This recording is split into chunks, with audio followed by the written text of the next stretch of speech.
Hello guys, and welcome back to my channel. Thank you all for being here. So today I'm going to make some meals, which is dinner. So I'll start by lighting the jiko. I want to use the jiko to cook beans, so I'll use the gas to start up my charcoal because I'm allergic to paraffin, and also I could not find ways to light my jiko faster.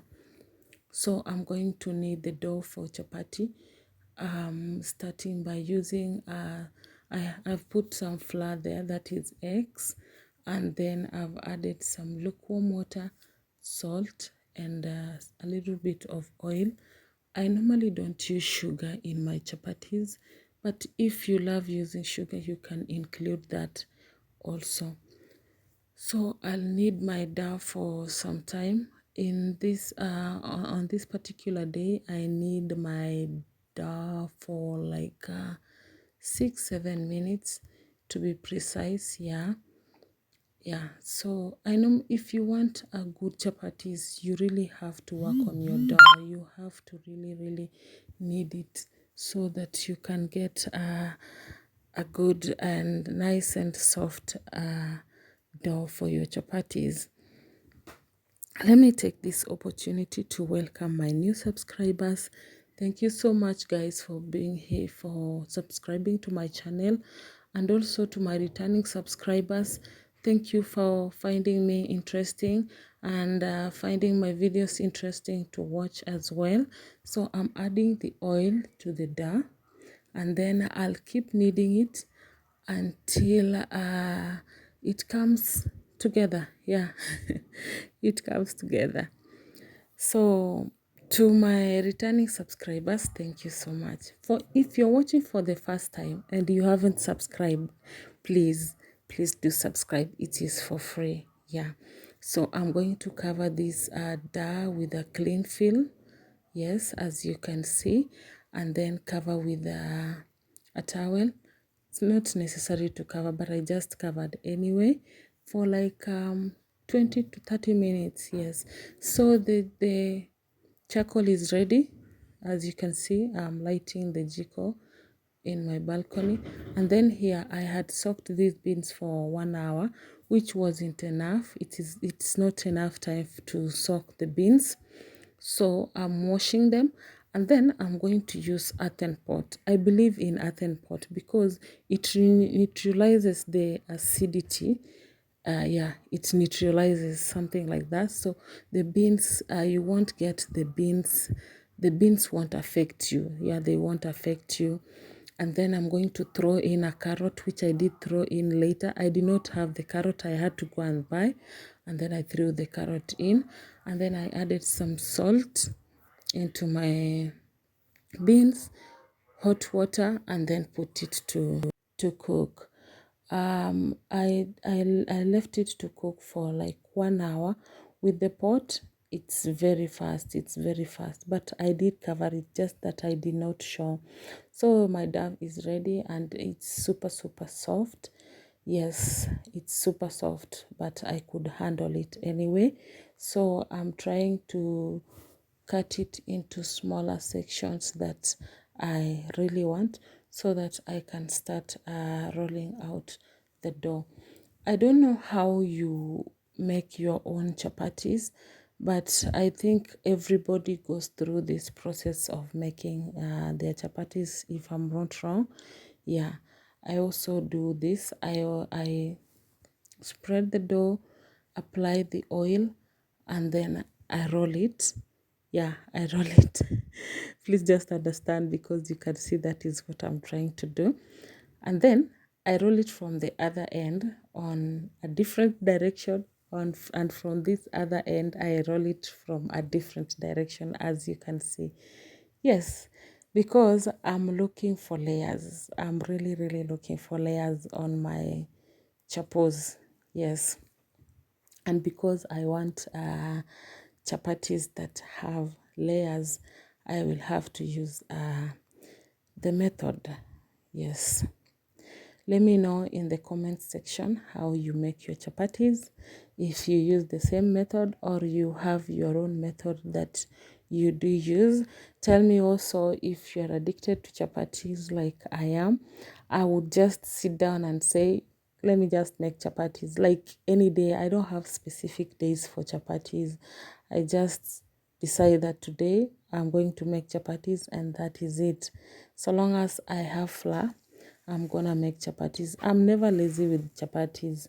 It's only that when I'm tired and chapatis are the only options that I have to make, that is when I just make them in a hurry without being nice or sugarcoat them with making the layers and everything. So I was done with the rolling and everything.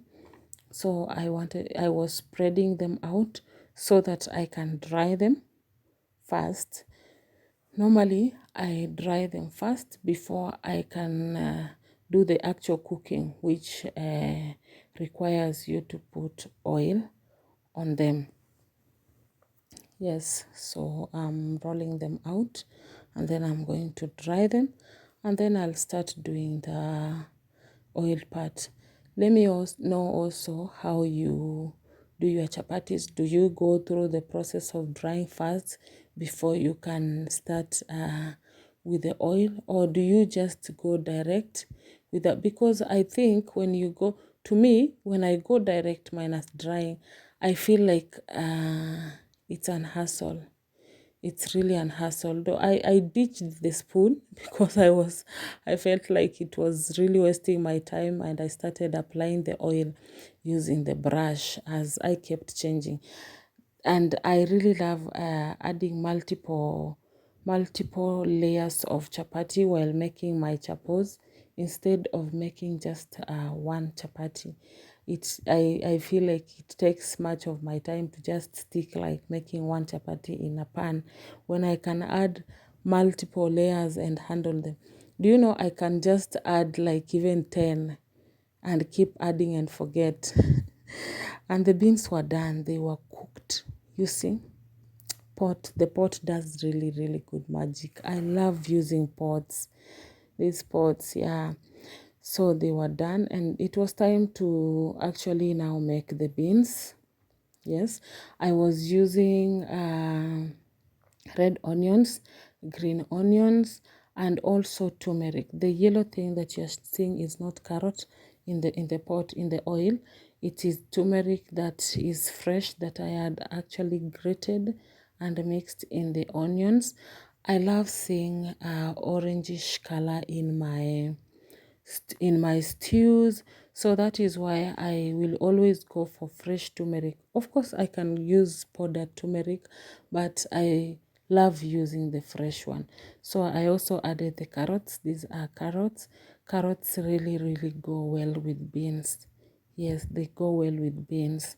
They can go well even with any other stew, but I also love using them in my legumes. So I added the tomato puree and continued mixing. The only spice I did use on this particular day was cumin powder. Yes, cumin and the fresh turmeric. Those were the only spices that I used in the beans. These beans were so sweet.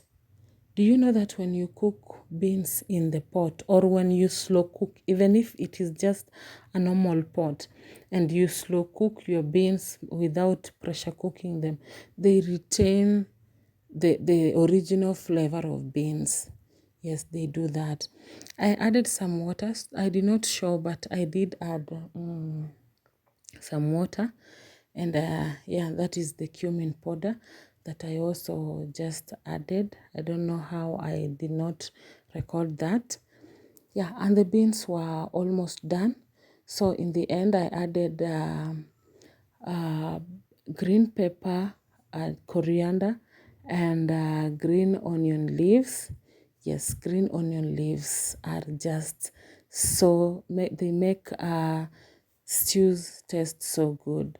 I added more water for more stew because we were taking a chapati, and my beans were done. Wow, they were really delicious, I'm telling you. And the chapa was very soft. Can you see that? I was not even forcing them to be soft or punching on them. They were just soft and they were just tearing apart, and we really enjoyed this meal. I hope you've also enjoyed to watch this video. I hope you've borrowed one thing or the other. You can also tell me how you do yours so that I can borrow. Thank you guys for watching. Until next time. Bye guys.